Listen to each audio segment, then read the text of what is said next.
Muy bien, mis estimados estudiantes, acaban de escuchar una de las obras más clásicas de Chopin, el famoso Vals del Minuto. Dura casi dos, pero con ese nombre pasó la historia. Muy bien, vamos a hablar sobre el capítulo 5, que versa sobre un sistema de partículas muy especial llamado cuerpo rígido. Esto es, vamos a mudar de un sistema de partículas convencional, como ya hemos visto en el capítulo 4, a uno especial llamado cuerpo rígido. Compartamos los contenidos.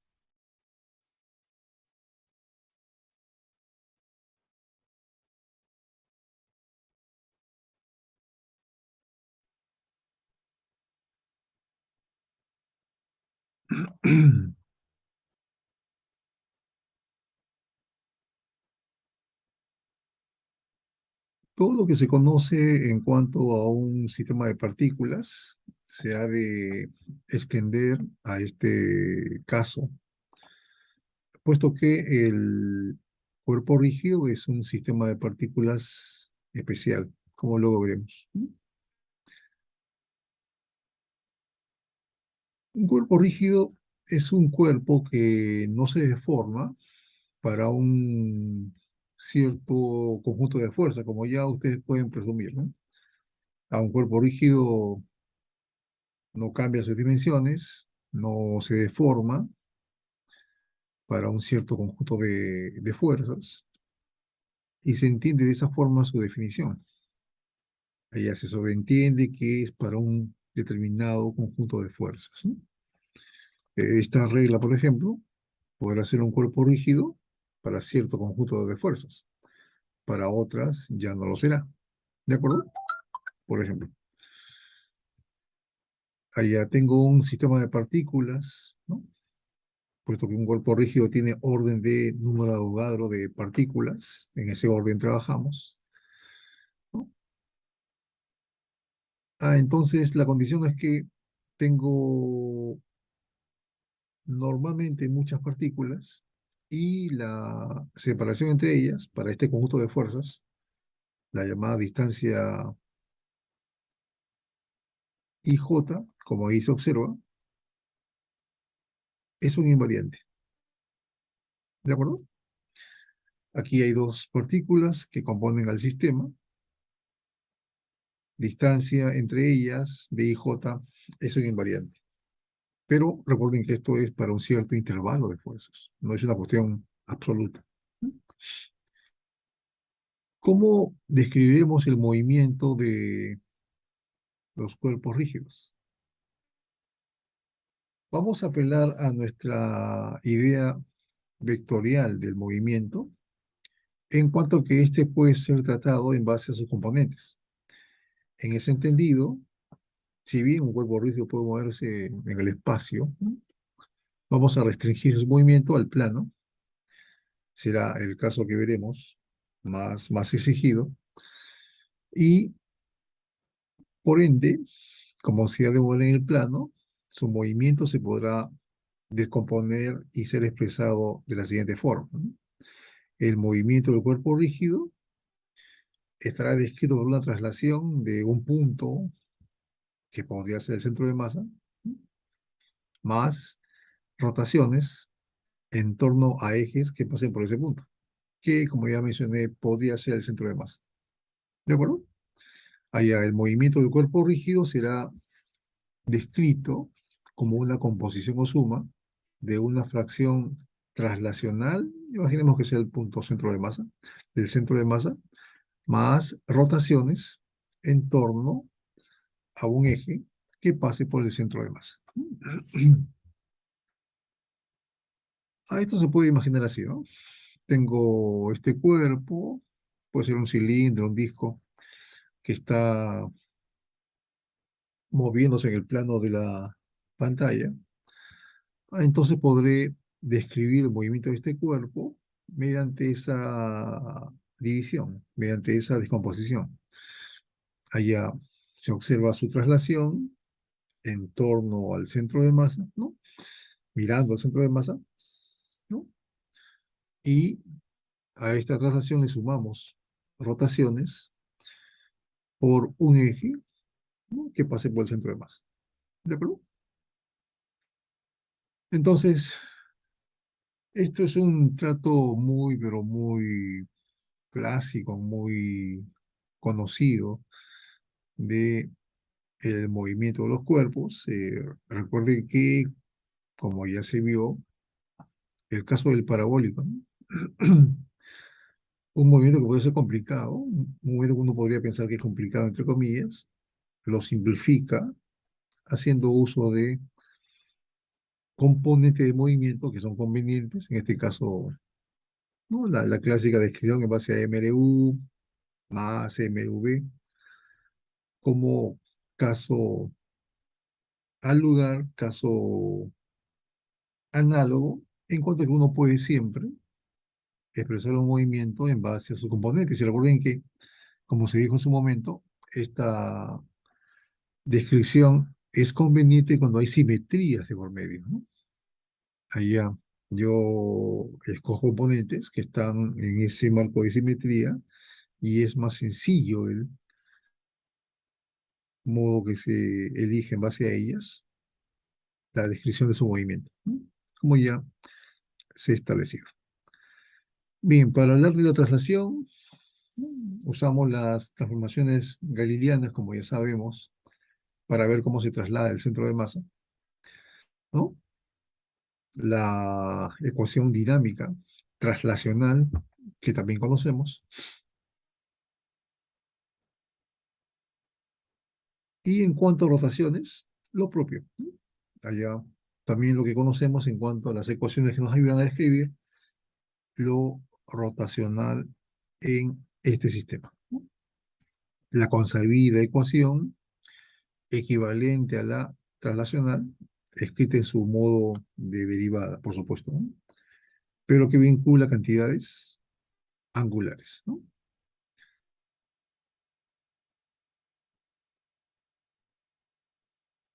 Ahora, ustedes recordarán que cuando vimos esta ecuación y apareció por ahí el famoso momento de inercia, ¿se acuerdan? Se dijo, ¿no? Allá después vamos a ver un poco más en detalle esta idea de Lie, que es realmente un tensor, ¿no? No es un escalar. Es un escalar para ciertas direcciones, ¿no? Los ejes principales de inercia que están estrechamente vinculados a simetrías. Pero la ecuación general es tensorial. Ah, ¿y cómo si se establece este hecho? Ah, cuando se describe en forma general este, este L, ¿no? Allá, cuando se desarrolla formalmente el L y se le vincula con el omega, por ahí aparece la forma del itensor, ¿no? Y también de recordar que es una cantidad muy importante, puesto que está vinculada a la masa, ¿no? Es el equivalente rotacional de la masa traslacional, ¿no? Recuerden que así habíamos establecido cuando se habló del asunto, ¿no? Allá el empleo de simetrías en cuanto a movimientos rotacionales y traslacionales nos condujeron a hacer ciertos emparejamientos, ¿se acuerdan? Allá L con P, ¿no? A, B con omega, velocidades, y quedaba M con I, ¿no? Entonces deberían ser simétricas. Allá si la M viste en esa ecuación, ¿no? La ecuación del P igual a M por B, representaba la llamada masa inercial que se opone a los cambios de movimiento, se debía de leer igual a este I, ¿no? Pero en el contexto rotacional. No es la misma idea, pero vista desde una perspectiva de movimiento rotacional, ¿no? Entonces, ¿cómo es que este I aparece? ¿Cómo es que este I aflora en esta idea de que, es un tensor? No, sencillamente apelamos a su definición de manera general. Voy a ampliar un poquito. No, ya para un cuerpo rígido, ustedes recordarán que siempre pasamos de la suma a la integral, ¿no? La sumación clásica a la integral de Riemann. Ahí, aquí estamos haciendo eso, ¿no? Ya que el cuerpo rígido es un continuo.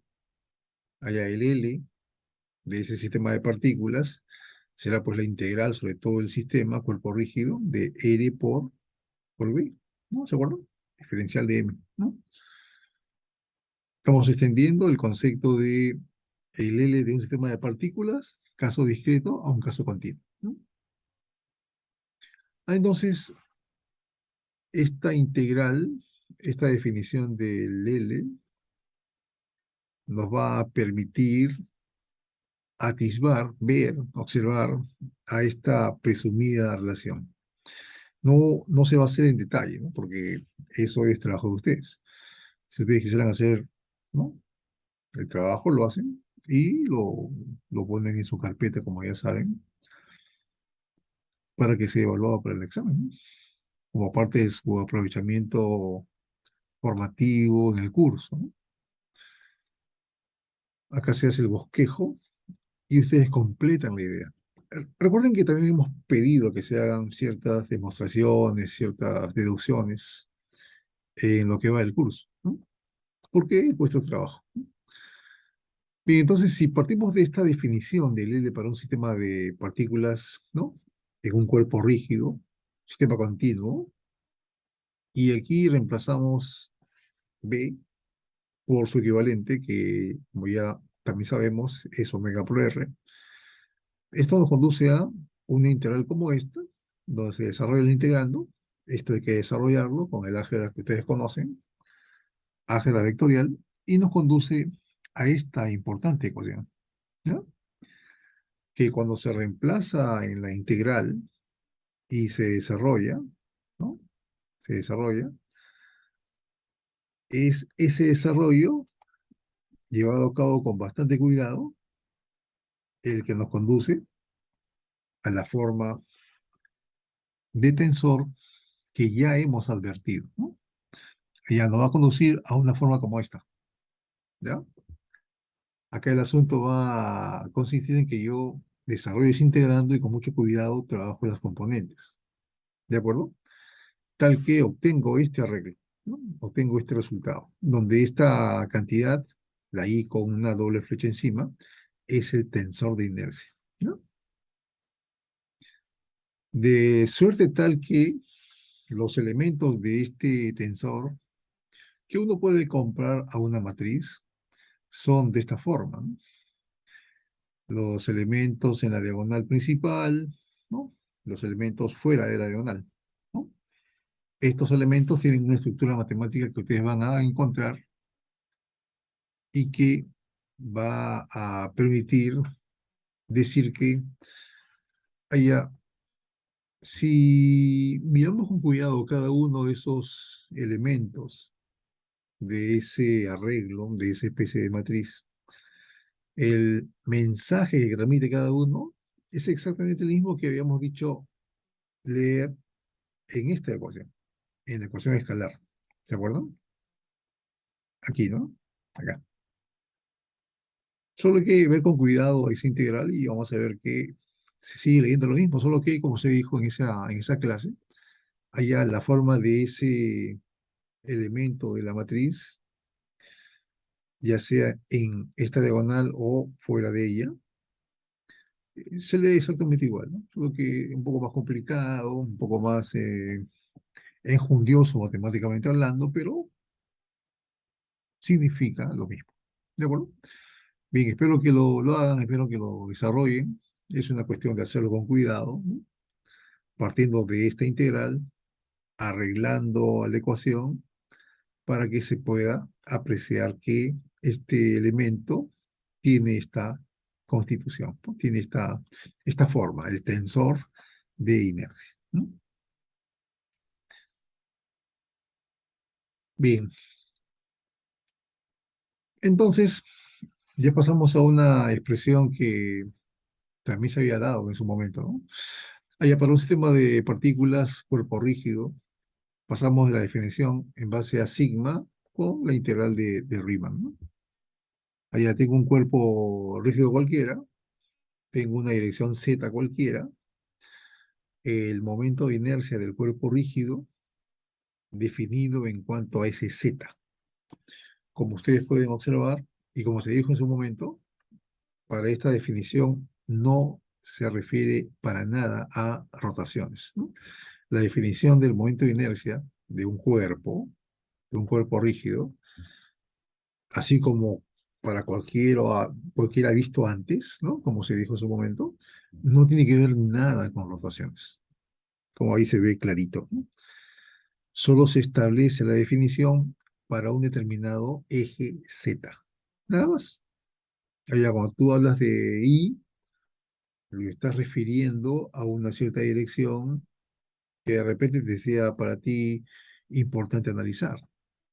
Allá tienes un tubo, allá, ¿cómo es el I respecto al eje axial del tubo? Ah, ¿cómo es el I respecto del eje ortogonal a ese eje axial? Que pase por el centro de ese tubo, ¿no?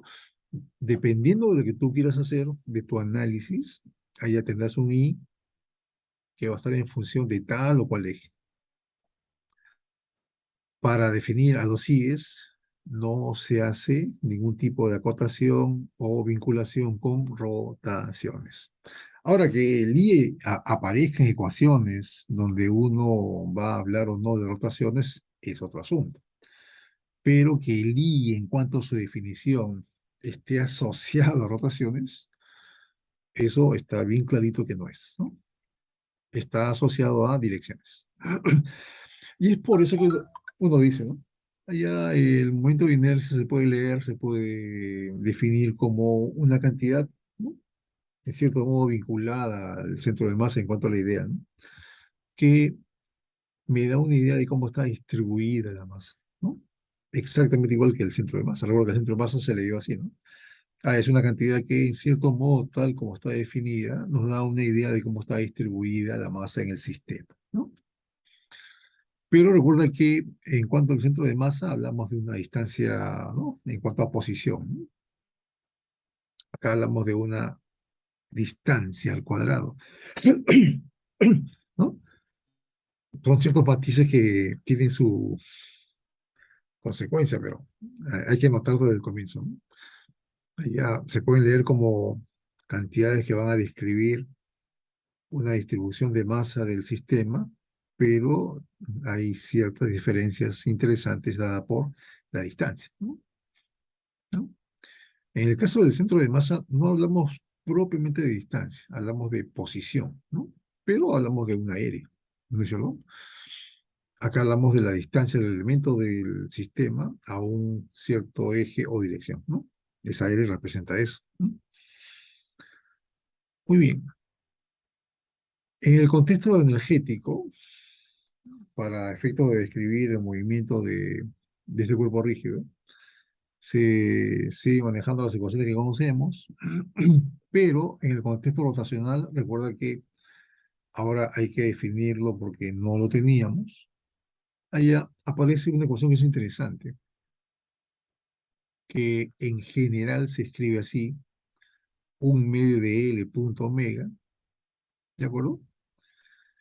Y cuando se evalúa tal que esta evaluación corresponde a un eje principal de inercia, como ya sabemos, donde el L es I omega, si eso se coloca aquí, aparece esta famosa ecuación que invito a que la medites, ¿no? Puesto que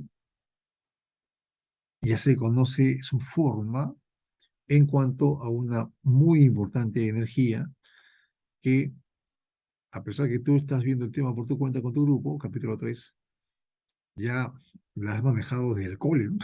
¿No es cierto? Ah, en el cole de repente la conociste, la reforzaste en la academia, centro pre, y en la universidad la has conocido mejor, ¿no? Allá la energía cinética, ¿no? O medio de la masa por la velocidad traslacional de la partícula al cuadrado. A pesar que es para la partícula, en términos de una comparación llana, muy directa, es lo mismo, ¿no? Es la misma estructura. Un medio de momento de inercia, la velocidad angular al cuadrado. Ojo, acá otra observación, ¿no? Si uno desarrolla a partir de esta ecuación en general, va a encontrar el mismo mensaje, como ya lo hemos dicho, ¿no? Pero no va a ser tan claro como la ecuación que está a la izquierda. Es clarísima en cuanto a esa dependencia. ¿De acuerdo? Ahí tú te preguntarás, ¿esto tendrá que ver con simetrías? ¿Esto estará asociado a simetrías?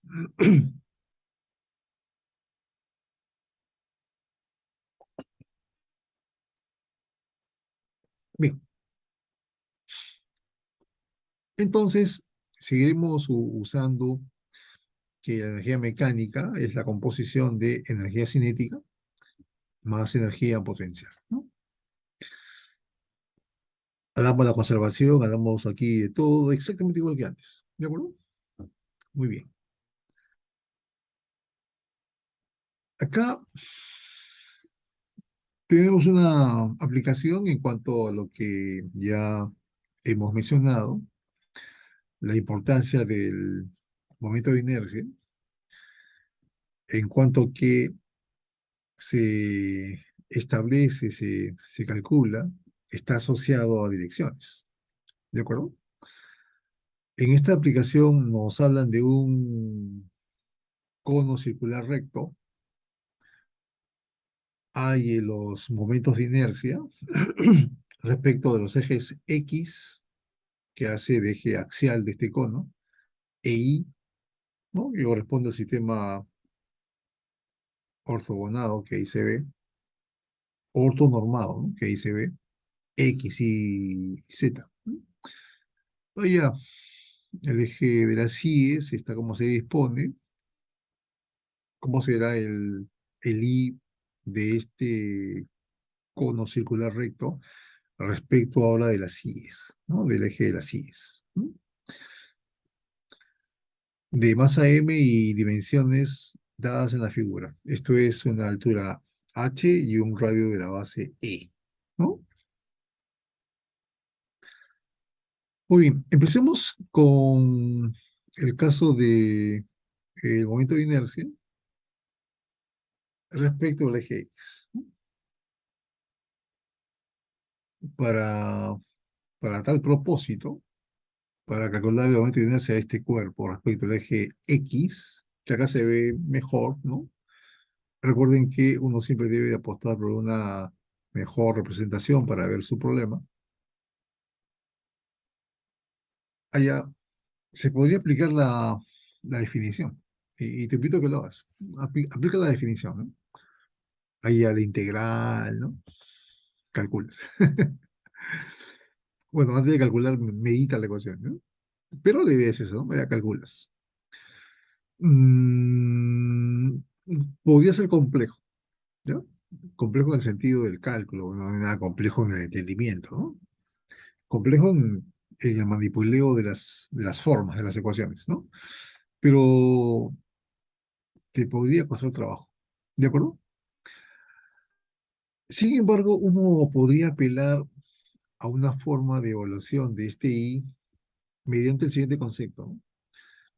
Si yo divido al cuerpo en elementos cuyo I sea sencillo de obtener o de conocer, ¿no? Porque también podría ser que yo tenga ya la información dada. Entonces, partiendo de esos elementos, uno podría, haciendo composición, podría rápidamente obtener el momento del sistema del cuerpo respecto al eje Z, ¿no? En ese entendido, una buena idea sería tener el momento de inercia de un disco, ¿de acuerdo? Un disco que está en una posición X cualquiera y tiene un radio que depende de esa posición X, ¿no? Porque si yo tengo ese momento de inercia, podría decir luego que el momento de inercia de todo el sistema, de este cono ya descrito, será pues la sumación, la suma continua de Riemann de esos elementos de momento de inercia de los componentes o partes del sistema. Y eso haría que el cálculo sea bastante expeditivo, bastante rápido, y nos conduciría a la solución de manera muy, muy directa, ¿no? Entonces podría ser así. Si yo conociera este momento de inercia, lo pongo en la ecuación integral, diciendo de que haya el I es igual a la integral de diferenciales de I, y esos diferenciales son de esos elementos. Entonces ahí ya el asunto estaría, digamos que bastante directo, ¿no? ¿Y cómo se hallaría el momento de inercia de un disco? ¿No? Allá, el momento de inercia de un disco, o suponiendo que no se conoce, ¿no? Porque esto se podría extender a un caso más complejo, ¿no? Allá también se reduciría a la pregunta, allá, ¿se conoce ese momento de inercia? Si no se conoce, ¿podría obtenerlo de la misma forma que en el punto de partida? Allá podría dividir a este disco en partes tales que su momento de inercia sean fácilmente calculables, y en base a esas partes, a los i's de esas partes, poder obtener el i del cuerpo, en este caso de los discos, ¿no? Haciendo uso de esta condición, ¿no? Ah, también es válido hacer eso, ¿no? Aquí yo podría pensar que los discos están, ¿no?, conformados por anillos, y si yo conociera el I de los anillos, podría hacer exactamente lo planeado al comienzo y obtener el momento del disco, ¿no? Y regresar y tener el cálculo final que nos conduzca al momento de inercia del cuerpo respecto de la dirección dada, ¿no? Si yo tuviese un disco, ¿no?, y lo miro como constituido por anillos, y este es uno de ellos, ¿de acuerdo? Entonces, en este caso, si uno aplica la definición, es rapidito, ¿no? Se imagina uno dividir este anillo en pequeños arquitos, pequeños elementos, y aplicando la definición, sería bastante rápido obtener su momento de inercia, ¿no? En este caso, esos pedacitos de anillo están a la misma distancia R, ¿no?, del eje. Así que esa distancia es constante, es el radio del anillo, al cuadrado sale, y te quedaría la suma, la integral de Riemann de diferenciales de M, ¿no?, de los diferenciales de M de esos pedacitos. Allá cuando sumes te dará pues la masa del anillo, ¿no? Entonces, el momento de inercia de un anillo respecto de su eje axial, un anillo de radio R y masa M, sería así, ¿no?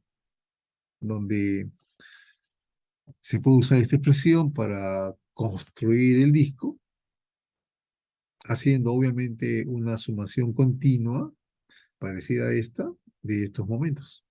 ¿De acuerdo? Es lo que se haría enseguida para el efecto de obtener el momento de inercia del disco, ¿no?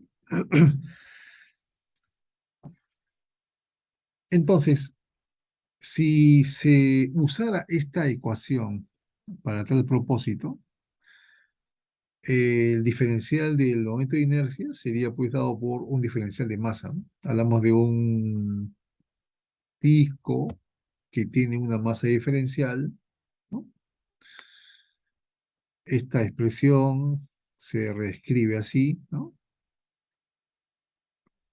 en donde ya el momento de inercia del disco respecto al eje axial Z se podría calcular de esta manera, ¿De acuerdo?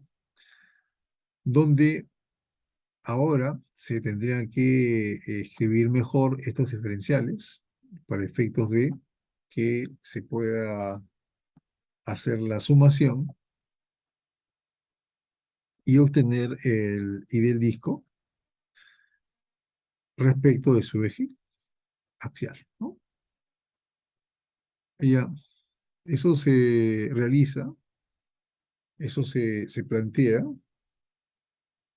imaginando un disco físico, ¿no? Un disco con estas características. Hay compuesto de anillos que son de radio R, ¿no? De masa diferencial de M, tienen un espesor, ¿no? Tienen un ancho, no son matemáticos, ¿no? Son físicos. Hay ese ancho diferencial de R, radio R, a tener una masa, ¿no? Diferencial de M, tendrán una área, diferencial de A. Entonces, el diferencial de M, que aquí se requiere escribir adecuadamente, será expresado de la siguiente forma. Allá hablamos de una densidad superficial de masa, sigma, que deberá ser constante, por el área que supuestamente tiene esta anilla. Esa sigma se puede plantear así, ¿no? A es la masa M, la masa que está en el disco, ¿no? Entre su área, ¿no? Allá M pi r cuadrado, ¿no? Em, diferencial de área se puede ver así, ¿no? Una especie de rectángulo con una base de tamaño 2 pi r y de altura diferencial de r. Allá, esta será la diferencial de A.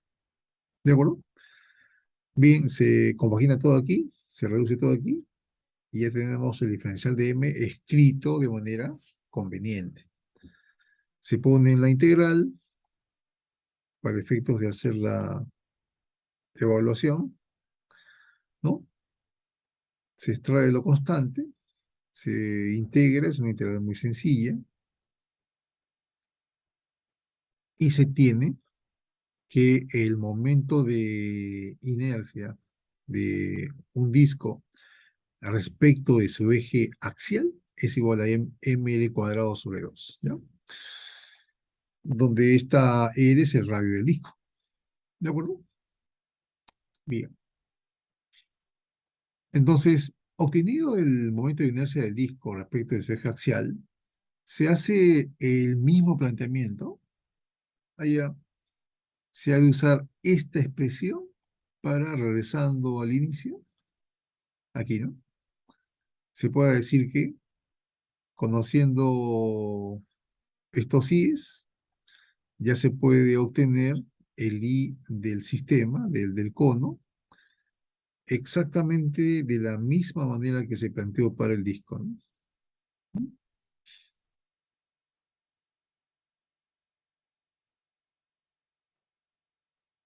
Así, ¿no?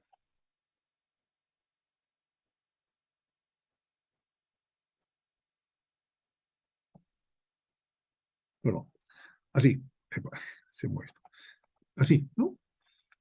Allá, el i del sistema, el i del cono respecto de su eje axial, z igual a x, será la sumación sobre todo el cono de los elementos de momento de los discos que obedecen a esta ecuación, ¿no?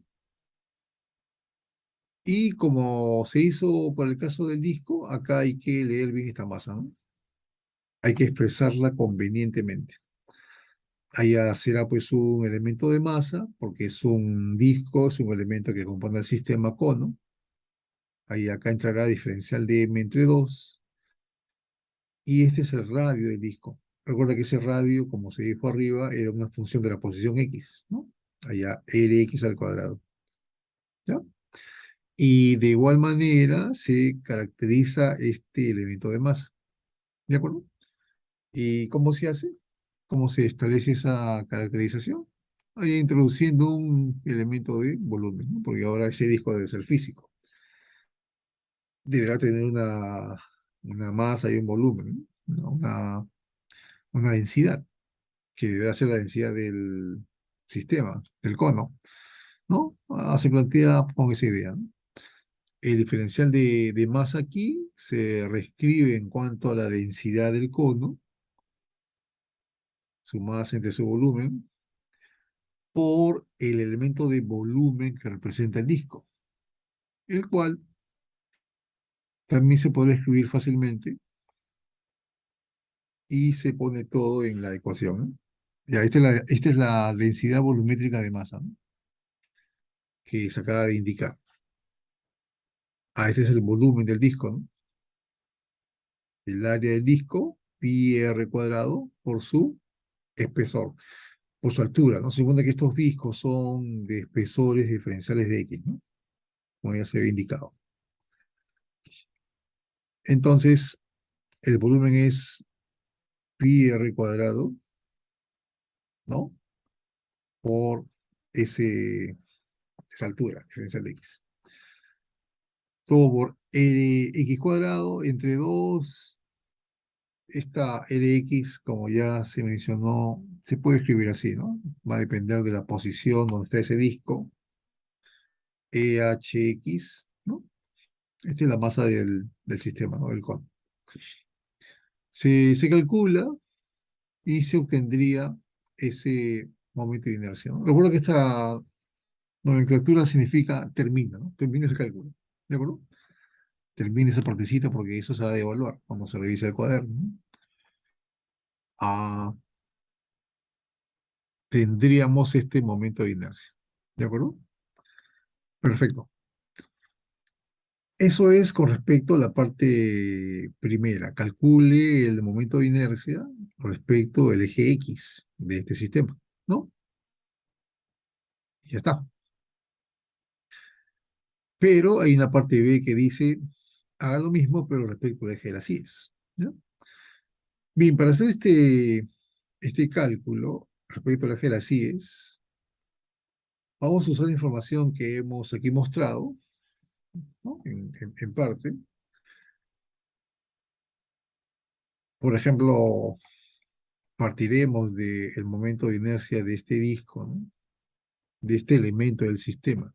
¿De acuerdo?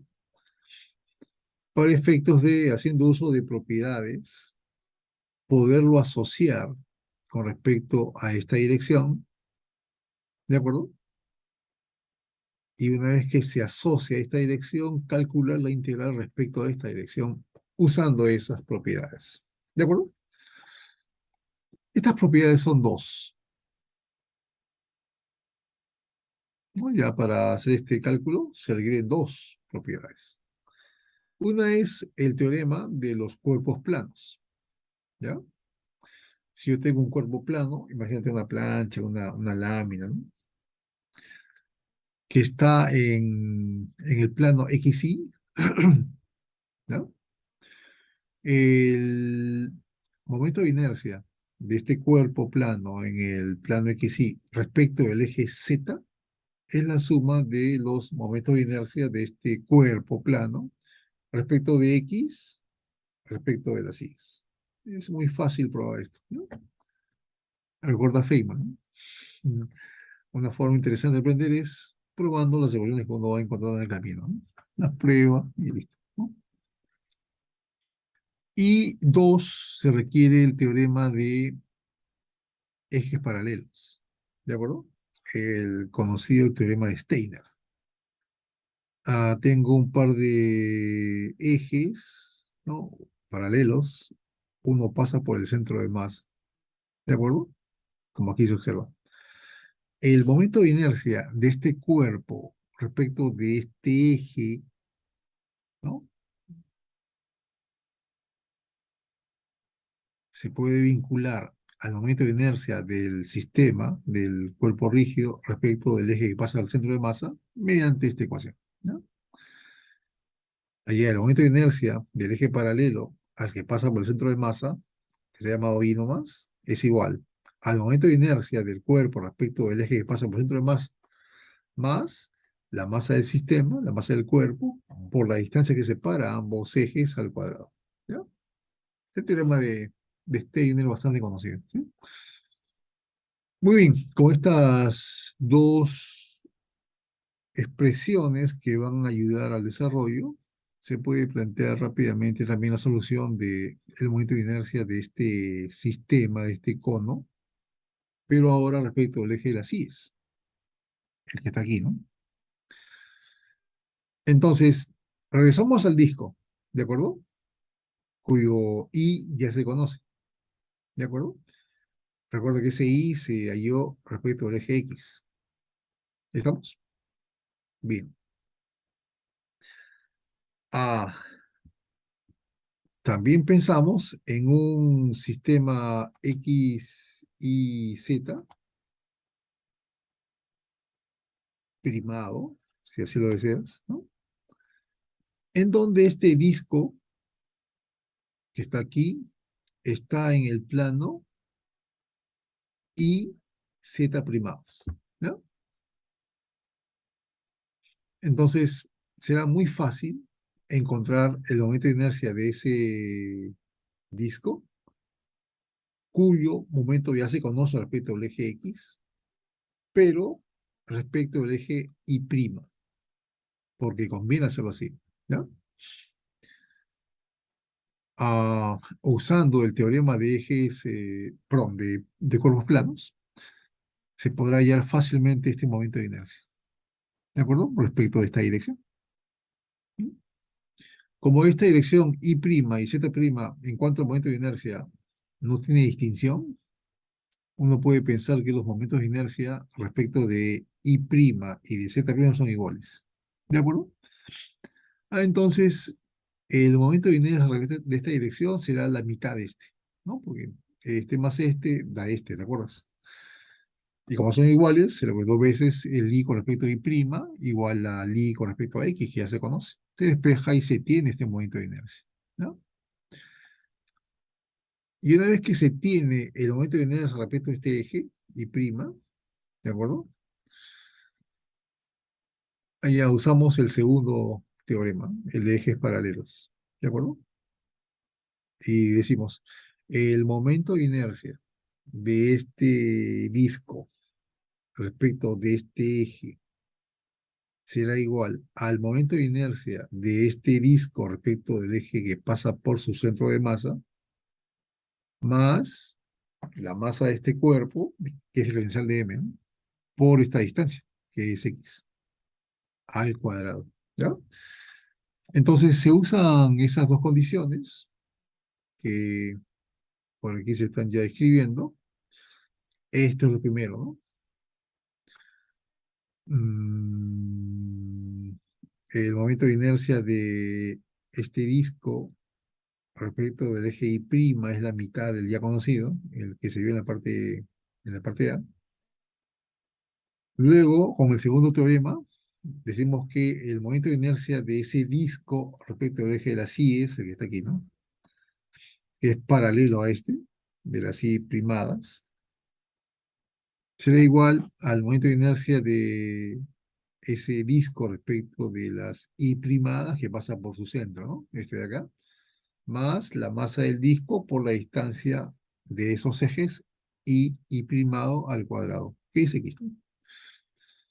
Bien, con eso ya prácticamente se terminó la evaluación, puesto que si ya tenemos el momento de inercia respecto a esta dirección de la componente del sistema, el momento de inercia del sistema respecto de la CIE será por la sumación de esos momentos de inercia, ¿no?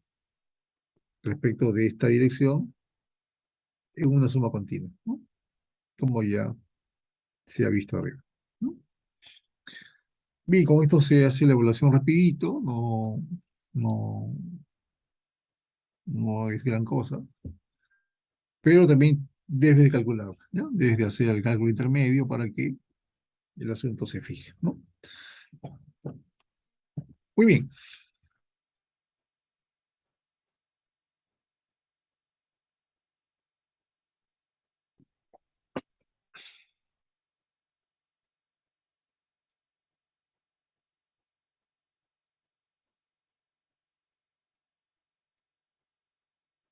vamos a terminar con este ejercicio que representa una aplicación interesante de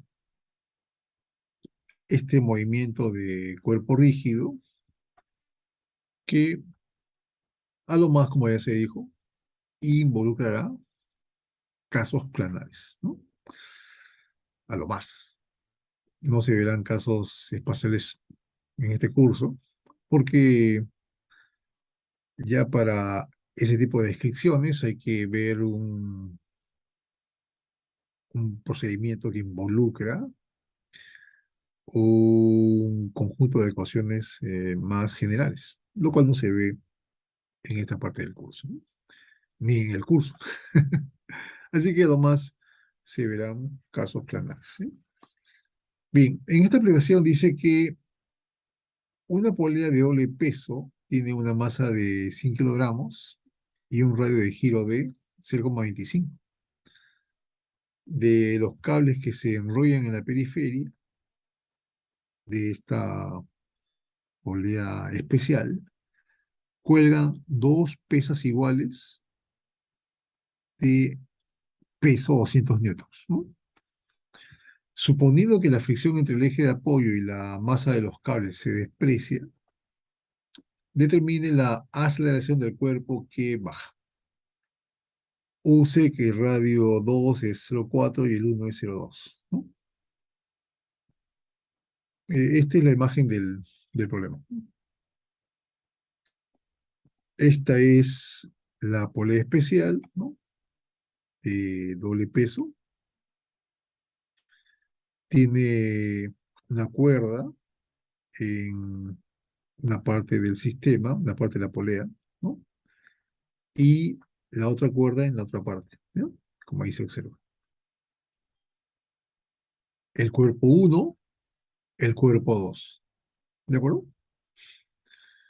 Entonces, se establece que el sistema ha de rotar hacia la derecha, puesto que uno puede llegar a esa conclusión, ¿no? Debido a que tienen la misma masa o peso, ¿no? Pero sus radios de giro, de torque, al final de cuentas, va a ser mayor para la 2 que para la uno. Así que su torque será mayor y hará que esta polea de doble peso, ¿no? 1 y 2, rote hacia la derecha, ¿no? O, propiamente dicho, de manera horaria.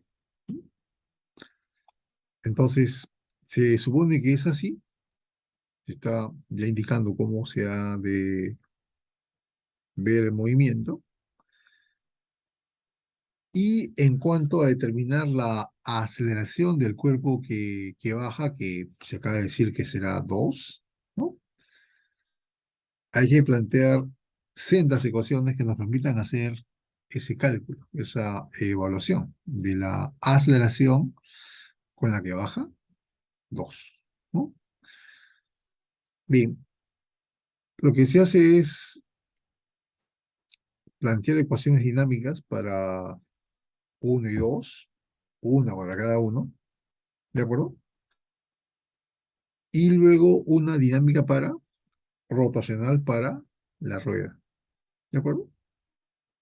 En cuanto a lo que ya se mencionó, hay el torque resultante, ¿no? Que le hace rotar, ¿no? Si esto hacemos, si esto se ha de hacer, ¿no? Tú recordarás que ahí así se practica esta ecuación desde el eje axial, por la simetría, se podrá colocar de frente que ese torque resultante es igual a I por alfa. el momento de inercia de este cuerpo por la aceleración angular, ¿no? Pero ese momento de inercia no se conoce, o pareciera no conocerse. Sin embargo, con este dato que está aquí, una polea de doble peso tiene una masa de 100 y un radio de giro de 0,25, ahí está metido ese momento de inercia, ¿no? En cuanto a la famosa definición de radio de giro, ¿no? El radio de giro asociado a un cuerpo, ¿no? Aquí está el concepto, ¿no? Es aquel hipotético radio que tendría una partícula, como aquí se observa, ¿no? Una partícula con la misma masa que el cuerpo, ¿de acuerdo? Ese radio es medido, obviamente, según el eje que se está analizando, ¿no? Que es el eje Z, en este caso el eje axial, ¿no? ¿No?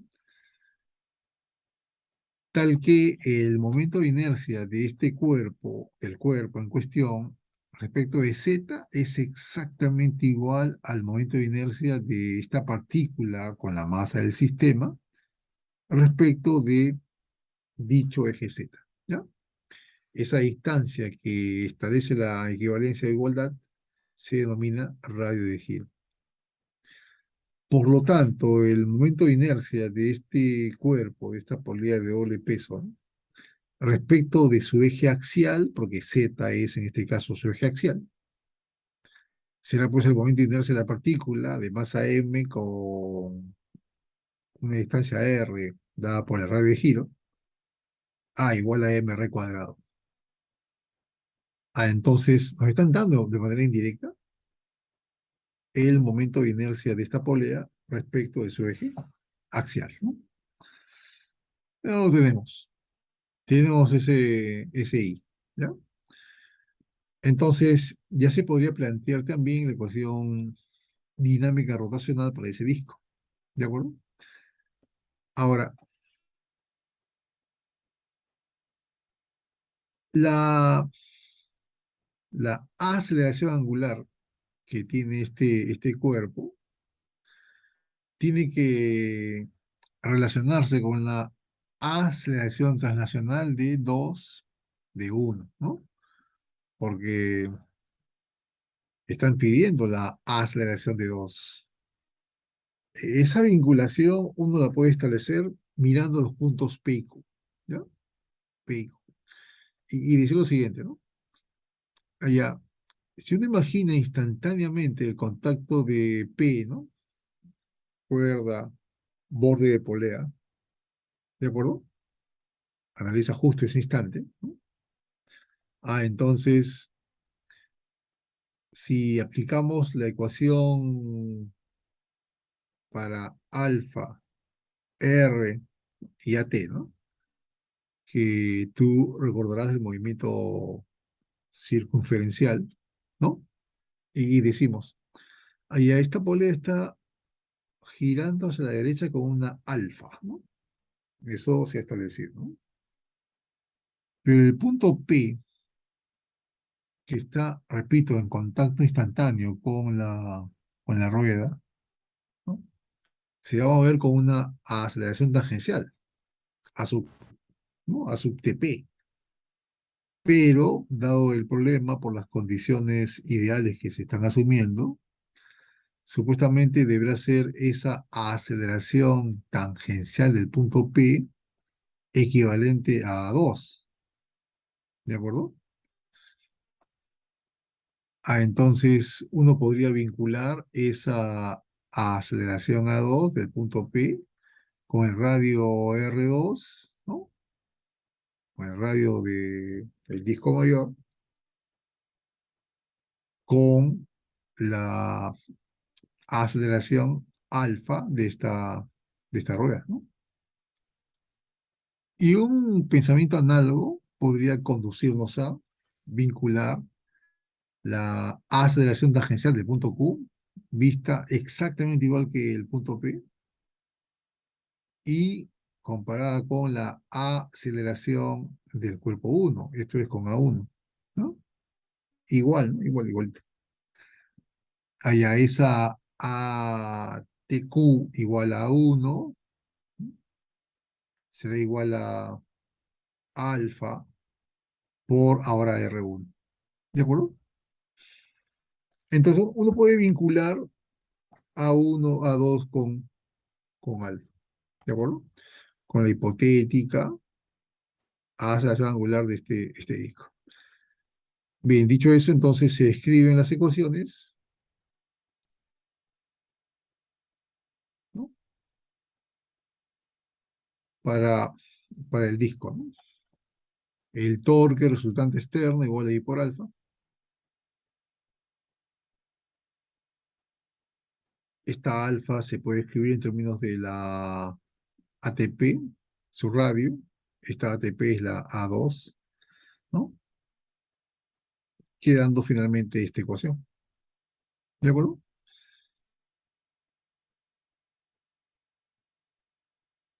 La ecuación traslacional para el cuerpo que está descendiendo, ¿no? El peso menos la tensión en la cuerda que lo sostiene, igual a su masa por la aceleración que se está planteando, que es A2. Y el cuerpo uno, una ecuación análoga. La T1 menos omega igual a la masa por A1. ¿De acuerdo? Bien, estas aceleraciones están vinculadas, como ya se dijo. ¿De acuerdo? Así que se podría escribir A1 en función a A2. ¿De acuerdo? Y tendríamos cuántas incógnitas. Tendríamos una, la tensión 2, dos, la tensión uno y la aceleración A2, que estaría aquí, aquí y aquí. ¿De acuerdo? Tres incógnitas, tres, ¿no? Cantidades a calcular. Nos interesa a dos, pero se pueden evaluar las tres. ¿De acuerdo? Con tres ecuaciones sabemos que el sistema es consistente, se puede resolver y como siempre, tú vas a hacerlo. ¿De acuerdo? Muy bien. Hasta aquí llegaremos. Una sesión cortita. ¿De acuerdo? Como les había indicado. Van a, ¿no? Van a repasarla, van a revisarla. Cualquier pregunta que tengan me la formulan. ¿De acuerdo?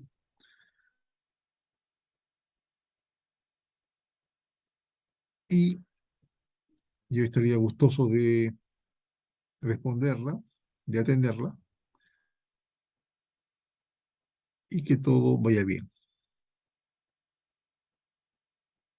¿Listo? Por aquí nos estaremos quedando. Estudien bastante, siempre hay que hacerlo, no hay que descuidarse. Y nos vemos la siguiente sesión. Como siempre, un gusto hacer física con ustedes. ¿De acuerdo? Hasta la siguiente reunión. Gracias. Coincide bastante.